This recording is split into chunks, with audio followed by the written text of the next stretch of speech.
For the circle zigzag, we use a square stitch to change the direction of our circle stitches. So before trying this, you should have already done a square lanyard and a circle lanyard.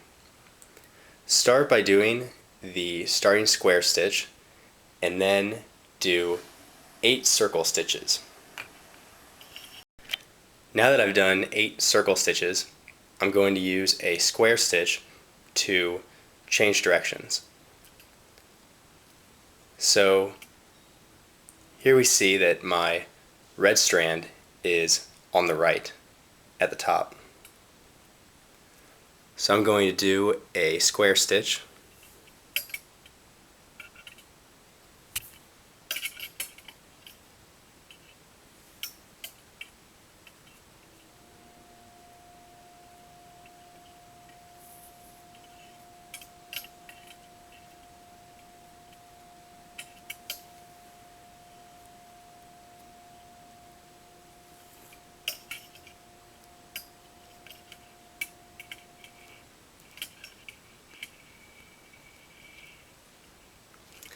and now my red strand at the top is on the left. So now I'm going to do 8 more circle stitches. So here we have these other 8 stitches, and they're going in the opposite direction as the first 8 stitches.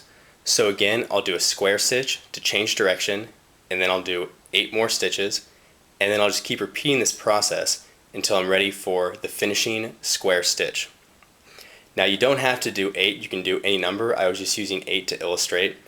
And I want to show one other thing. As you're doing the circle zigzag, you might forget how many stitches you've actually done. So I want to show how to count. And this may seem a little tedious, but it will be helpful. So at the bottom, we can see our first, what in my case is my first yellow loop. That was the starting stitch.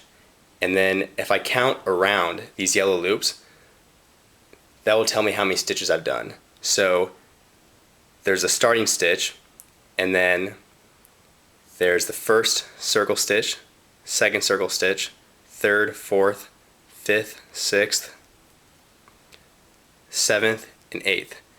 This one right here is the square stitch to change direction, and then going the other way, 1, 2, 3, 4, 5, 6, 7, and 8. And that's how you count the number of stitches.